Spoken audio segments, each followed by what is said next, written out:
Welcome to the Innovation Meets Leadership podcast. Real inspiration for real innovators.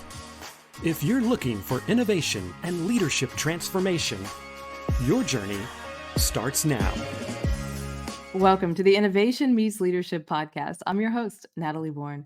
Hey, did you know my new book is out, Set It on Fire, The Art of Innovation? Head over to setitonfire.co to learn more.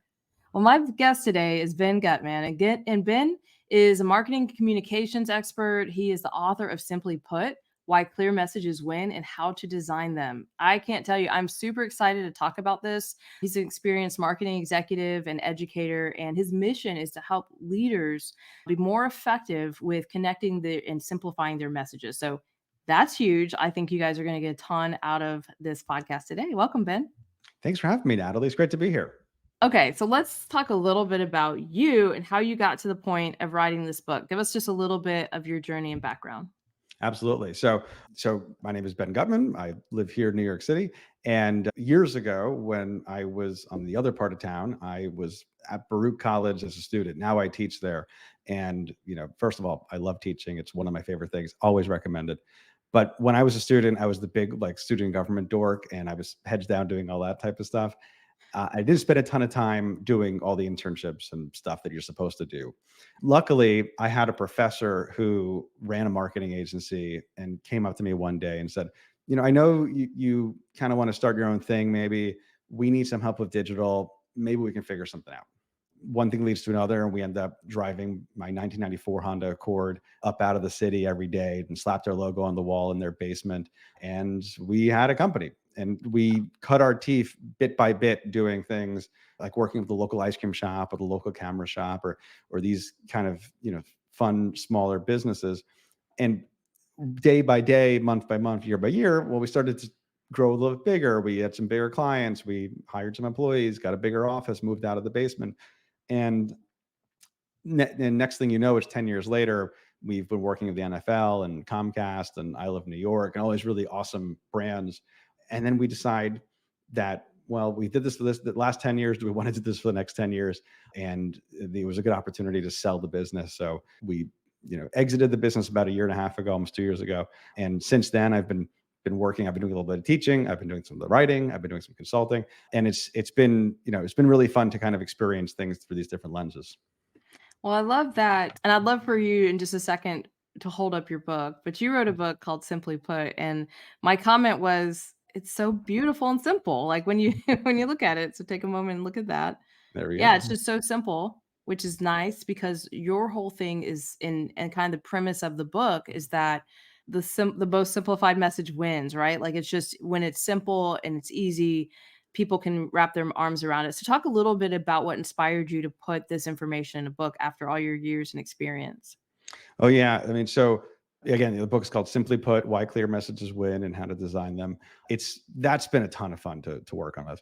But the reason I wrote the book was because I like to joke, but you can take the boy out of the marketing agency, but it's hard to take the marketing out of the boy.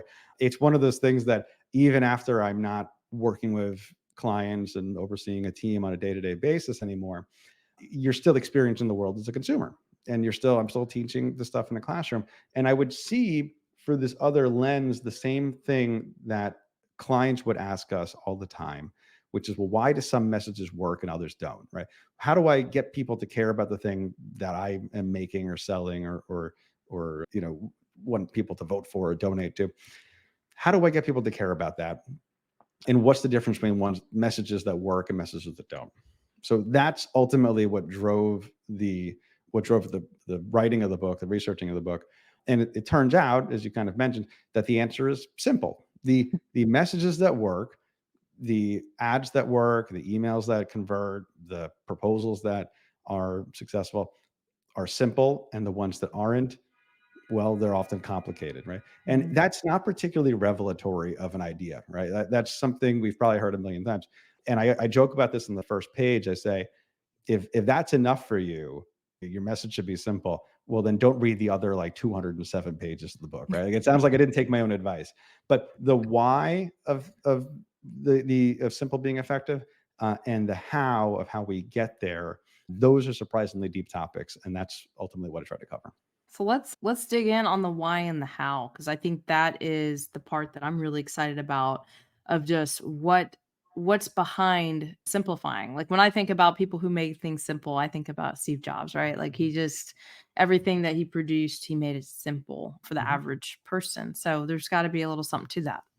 Yeah, certainly. I've quoted Steve Jobs a couple times in the book. So the fundamental kind of science behind why simple is effective and why it's so hard to get there comes down to this idea of fluency. And we know the word fluency in our our day-to-day lives, right? You can be fluent in English or Spanish or Mandarin. You can be fluent in wine or cheese, or whatever whatever uh, something comes easy when it's flowing, which is the root of the word, that's fluent. But if you ask a cognitive scientist about the word fluency, they're going to use that to describe something a little bit different, which is how easy is it for you to take something from out in the world, stick it in your head, and make sense of it, right? Mm, The easier that process is for you to read something, see something, hear something, to perceive it in general, to internalize it and understand it, and to make action and take action upon it, the simpler something is, the more fluent something is. When you do that, it's associated with all sorts of positive things. You're more likely to like something, more likely to mm, trust something, more likely to buy something if it's fluent. And then also the inverse is true too. So if it's not fluent, if it's complicated, if it takes a lot of work and kind of mental cycles to understand something, you don't like it, you don't buy it, you don't trust it, the stuff that you don't want. And so that's where we want to be. If you look at the other side of the communication equation, we have the senders and the receivers, right? The receivers want fluency. The senders, when we're wearing that hat, if we're an advertiser or a leader, teacher, we often are pulled in the opposite direction. Internally, we have this additive bias, a complexity bias. We want to add more and more when we're faced with a problem. And then externally, lots of forces push us in that direction of saying, well, you want more lines in your resume, you want more, stuff to feed, to feed kind of the content machine on LinkedIn. You want more stuff, you want evidence of your work to get a promotion. All of these things push you in the opposite direction. So that's where that gulf comes in, is that receivers want something fluent, and mhm. senders have a really hard time getting there. Yeah, it's interesting. Even as you're giving that example of the resume, I often think about how, just hiring over the years, I do scoff when I get that like 5 to 8 page resume. I'm like, what in the world? You couldn't say this in 2 pages? And I think it's that idea, what you're saying of people can distill down. Yes, you have a lot of experience, but hopefully I can see enough of that in the resume to pick up the phone and call you, and you can tell me about it then, versus trying to take your whole entire brain and work experience and put it into, an 8 page document, which no one's going to read. And even more so, right? Maybe even toss out because of the length of it. So Mhm. I love that if that works in the resume world, that has to transfer over to marketing, to how we think about and interact with the world around us. So that's definitely, I'm taking that and trying to figure out how to apply it to other areas of my life right now. I'm like, okay, that concept really does make sense. I'm like old school, but I like to think just one page like that. That for me is, if unless you're like doing like an academic CV or something, most people can probably tell their story kind of in one on one side of things. But again, I'm not the hiring manager at most companies, so don't take my word for it.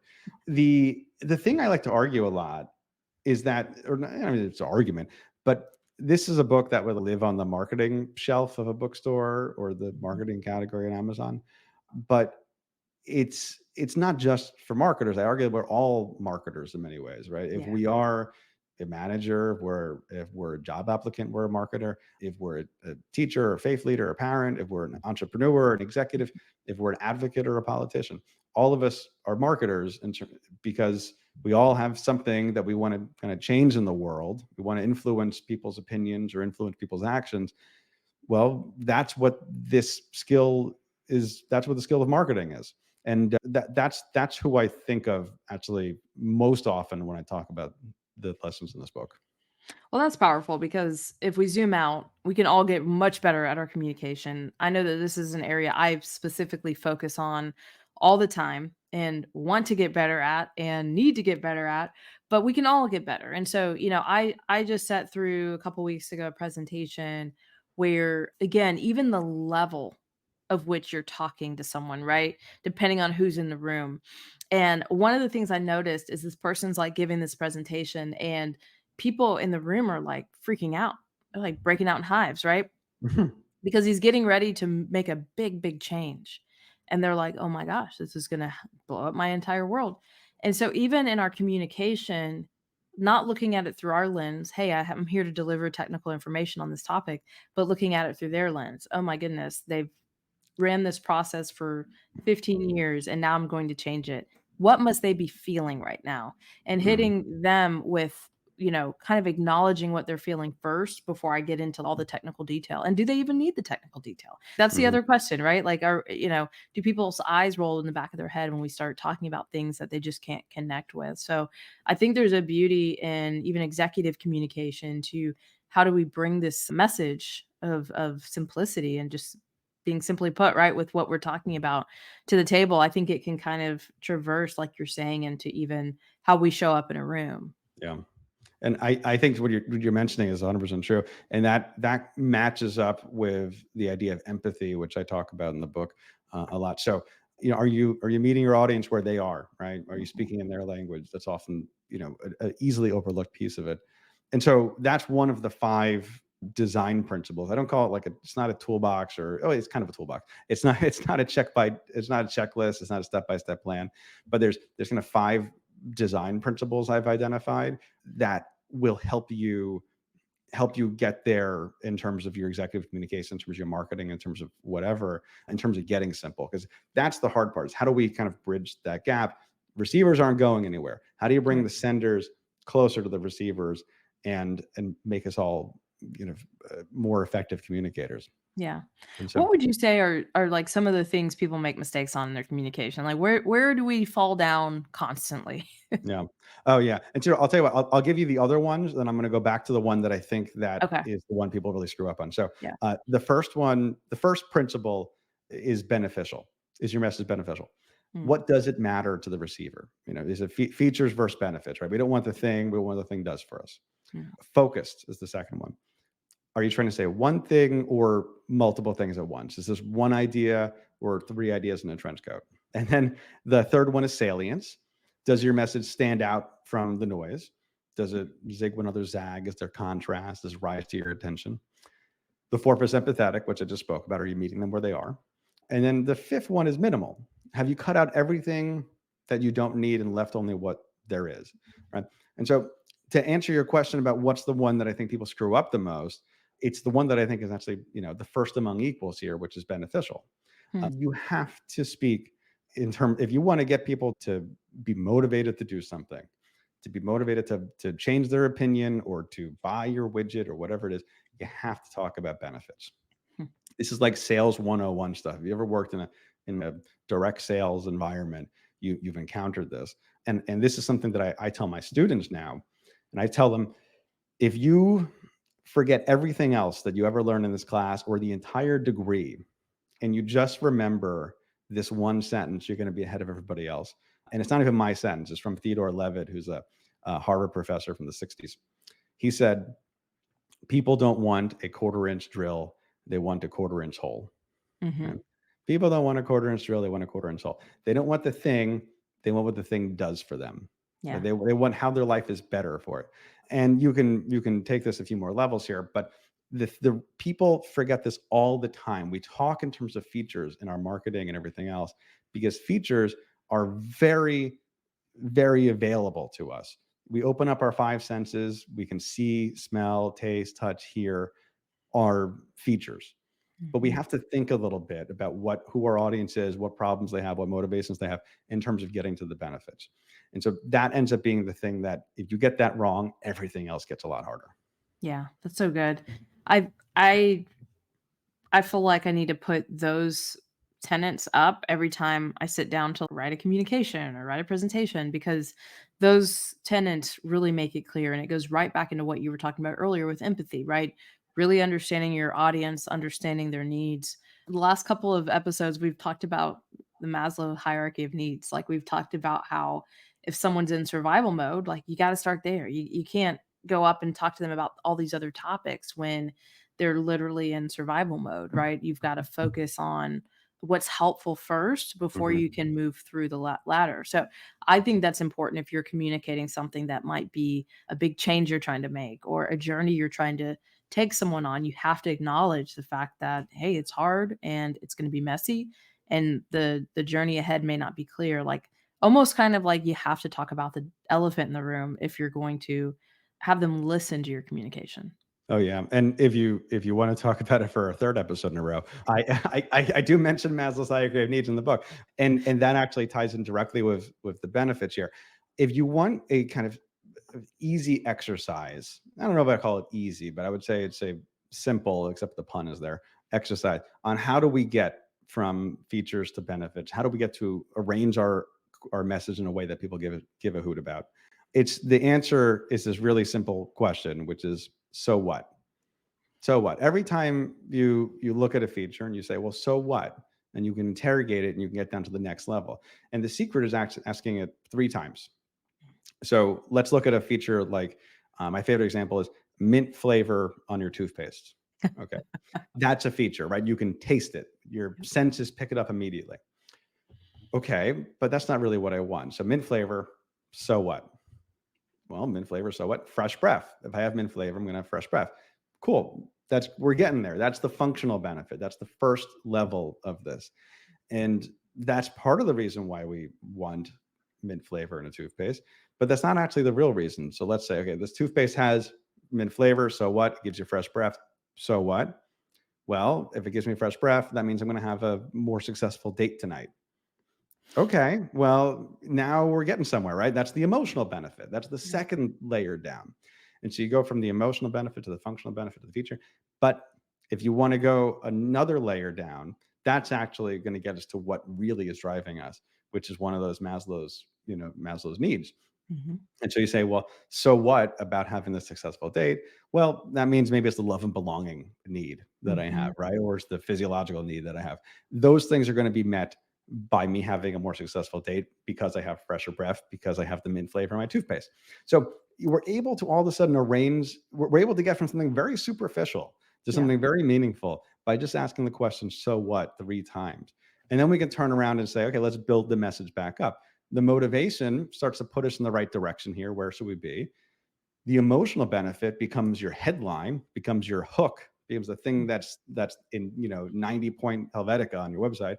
The functional benefit becomes the subheadline, becomes the next thing that you say in your pitch, and then eventually you get to the features. Eventually you say that there is there's this many grams of fluoride or whatever it is going to be in the toothpaste. And so that way, when we structure our message in that kind of bottom up hierarchy, well, we're going to end up matching with what the motivations are of our audience much more closely than if we just go out and say buy our toothpaste because that's fresh breath, Right. because it has a mint flavor. Yeah. I love it. I love the way that you broke that down because I think it makes it more approachable for us to understand that a lot of times we're asking the question one time and then we're just going with whatever that it says and we're not actually getting to the felt need that the person has. And it's really the felt need, it's the emotions, whether we like it or not. We buy on emotions and we buy Yeah. based off of that emotional feeling and what that's creating in us. And so what I love about this is you're getting now below the surface. Yes, Maslow's hierarchy of needs, using that framework because it works, it makes sense to really get to the root of the challenge there, which I think is absolutely brilliant.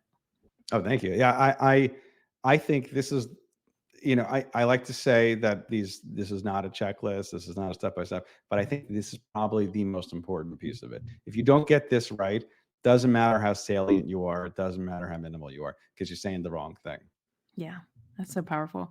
Well, okay, so let's zoom out a little bit. I want to ask the question. Got to ask the question.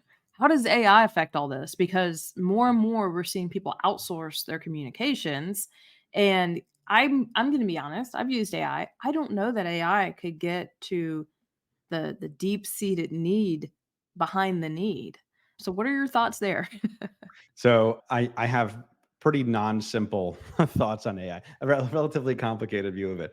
Number one is that I think it's a neutral technology to begin with. I think that it can do some good. It ultimately will probably do lots of good, but it will also it's going to feature all sorts of speed bumps along the way with copyright infringement and giving bad information and this type of stuff. Mhm. So I'm not out here reflexively saying, no, don't use it. It's not great. The second thing is, I think generative AI as we have it right now, is not very good about creating things from scratch in terms of language or in terms of copy or something like that. It is very good about helping you edit your work. It's very good about giving you variations off of things that you put into it. It's terrible for doing research. It's the worst at that, to be honest, right now, because it just hallucinates things that don't really exist. And so, if you use it in a way which you say, hey, I have this paragraph that I wrote, but I need it to be half as long. I need you to, but I'm having a really hard time cutting the words out. It will do it for you in 5 seconds and it will be pretty damn good. Right. Yeah. So that is 100% true. And then the other thing that I think is interesting, this is more just kind of an aside. I have a friend who he's written books and has a podcast, and I was on his show, and he said, I took the lessons from your book and I wrote a little script for ChatGPT and said, use this to improve my email copy that I have. And he tested the original one and then the kind of simply put version, and the simply put version got 40% more open rate, right? Wow. Or click rate or whatever. Yeah. It was so I was very flattered to see that. That was very cool. So I think it's really good when you're looking for, if you give it specific instructions, you're looking for things like that. I don't think it's going to replace most of what we do in communications. I think it can help us. And I think that it's actually the last piece of this kind of multifaceted view of it is that marketing. So marketing is the industry where this is going to happen the quickest, because we just produce reams of content and stuff. Yeah. But I think that's also going to make messaging harder in many ways, because right now the average American spends 13 hours a day consuming media. That's a ton of stuff just blasted at our brains. And so simple, I argue, especially in the salient, is about standing out from the noise.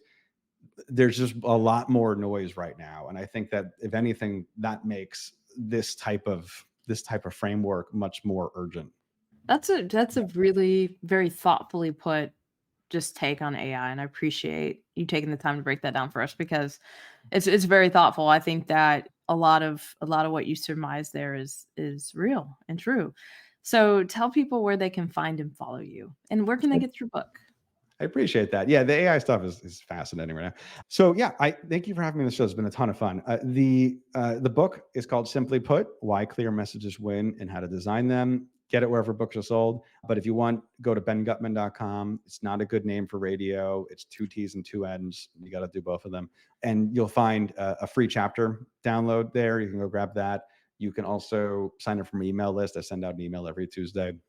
And then lastly, if you want to get in touch, connect with me on LinkedIn, send me an email. I'd love to hear from you about how the book has been helpful or how I could be helpful.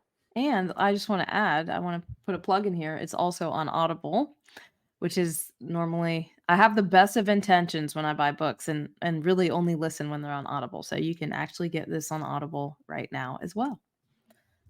Awesome. Oh, yeah. Well, thank you so much for your time today. This was a joy to talk to you. Thanks, Natalie. It's been a ton of fun. Well, to our listeners, thank you for joining the Innovation Meets Leadership podcast. Remember, don't just get out of the box, break the box and set it on fire. Let's go transform something. Thank you for joining us for the Innovation Meets Leadership podcast. Be sure to subscribe to our show on iTunes. Follow us on Instagram or Facebook at Innovation Meets Leadership, and visit our site at innovationmeetsleadership.com for more innovation resources.